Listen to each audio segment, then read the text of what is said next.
This past week, I found myself feeling overwhelmed and really unfocused. So I did what we all should be self-aware enough as traders to do. I took 3 days off.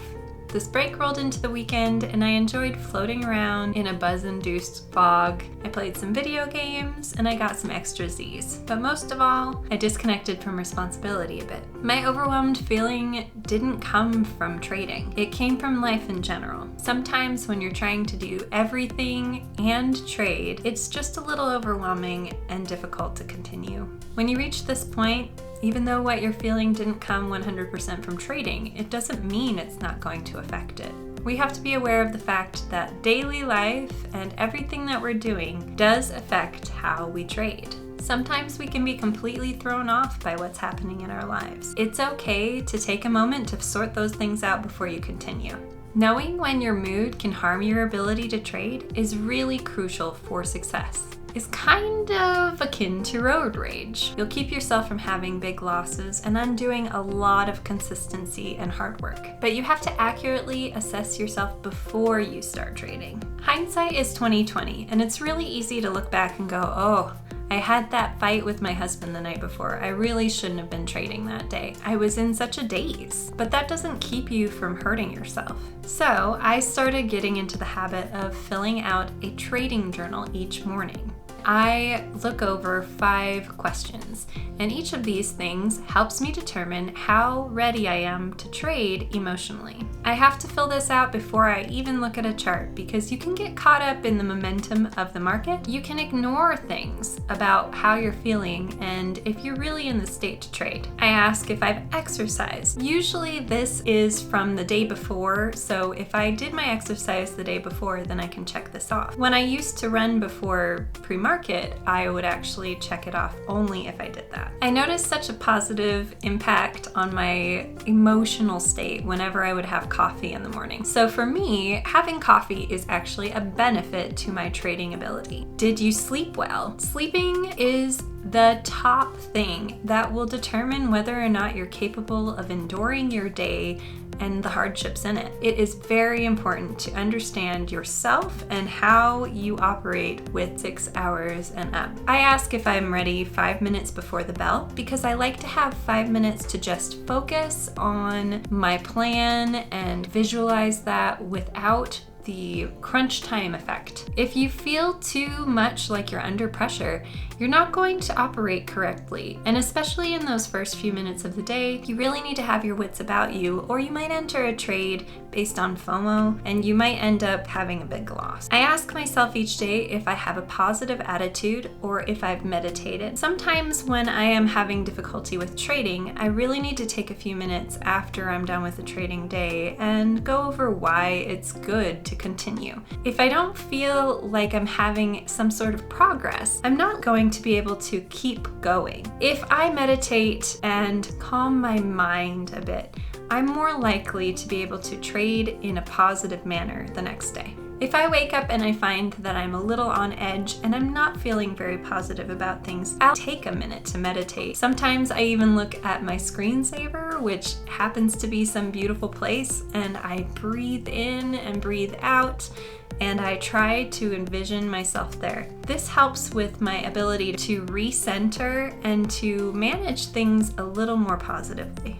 All of this ends up being scored in a something out of 5 fashion. My top score can be 5, but anywhere between a 3.5 and a 5 is my optimal trading level. I can manage things if I'm not doing perfectly, but I can't manage things if I'm doing poorly. Honestly, I can really tell when I wake up. Sometimes I get a little stubborn though. If I feel like I really just want to lay down again for another hour or another day, I know that I'm not going to do my best. Maybe you should just go back to bed. If I'm hungover, forget it. If I've had way too many carbs and I just feel that drained feeling, then sometimes I'll opt out. Your physical state goes hand in hand with your mental state. If I have a really negative outlook on life or the world or things that are happening in it, then I will tell myself that I need to take a moment and just get it out of my head, and then I can continue. Sometimes I feel this intense feeling of stagnation, of being stuck,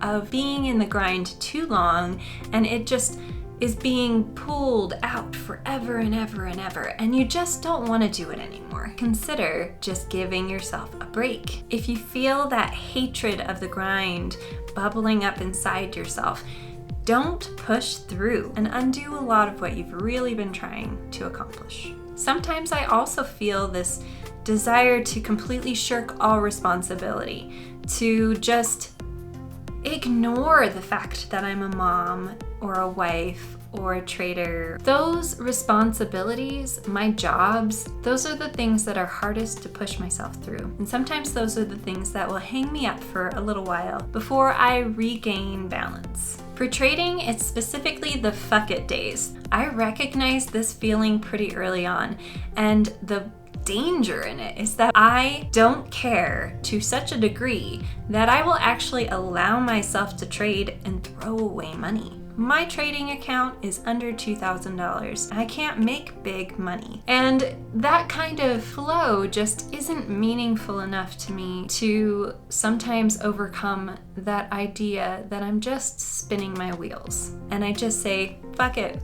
I'm done. I don't care. I go in too big.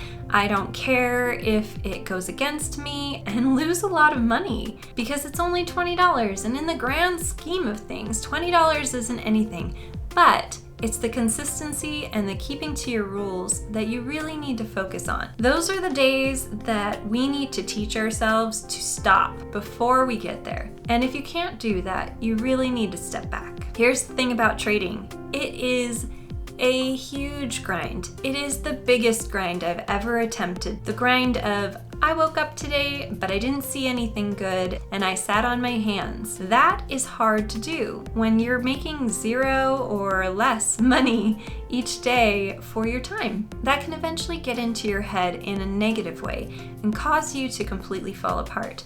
If you get to that point where you've hit rock bottom with trading, you really need to treat yourself like you're sick. Make sure that you're drinking water, getting vitamin D by going out in the sun for 15 minutes a day, you're eating correctly, that you're getting your exercise, that you're getting plenty of sleep.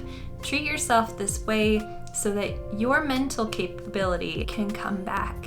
You will be better, but you have to give yourself the time to heal. This will allow you to get back in the game sooner. A lot of gurus will tell you no days off. This is actually extremely toxic. The idea that taking 0 days off is the only way for you to achieve success is going to keep you in a frantic pace. The frantic pace will wear you down more quickly. When you're worn down more quickly, you'll need more days to heal. And I would wager a lot of money on the fact that these gurus who say no days off, that they show up every day, they're not being totally truthful with you. There is not a single one of them that in the last 365 days didn't take some time for themselves. It's important to live your life, and it's important to enjoy your life. If you're not doing that, then you're doing it wrong. The people that you see out there are the ones that have become successful. Pushing this toxic idea of no days off into the social media world, but the thing is, everybody kind of forgets what they had to do to get there. Telling someone that they can't take a day off when they really need one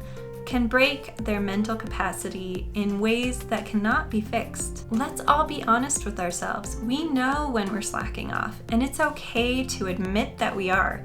When we're slacking off, let's just tell ourselves, hey, that's unacceptable. We need to do better and keep going. But don't tell ourselves, if we had to sit on the sidelines because we got injured, that we aren't doing what we're supposed to be doing. We are doing exactly what we need to do. Additionally, you have to take time to look back and appreciate what you have accomplished. Gratitude is healing. We all need to do things that bring us true joy. Trading is life, but it isn't true joy. What we are trading for is to allow ourselves to have more joy in life. And if we're spending all of our time trading and ignoring everything else in life that could bring us joy, if we can't connect with our world, with our family, with our relationships, there really isn't any point to what we went through. So, funny story, I think my camera was listening to this video very intently while I was recording it because it decided to take a day off. It must have had a really rough day. I want to drive this point home for you. It's not weak to take some time for yourself, to regain balance, to regain your ability, and to feel better about everything in life or trading. Just make sure that you're on your A game. You will do yourself a bigger favor by doing that than pushing through just for the sake of pushing through. Challenge yourself, but listen to what you need so you can be the best version of yourself for trading and for life.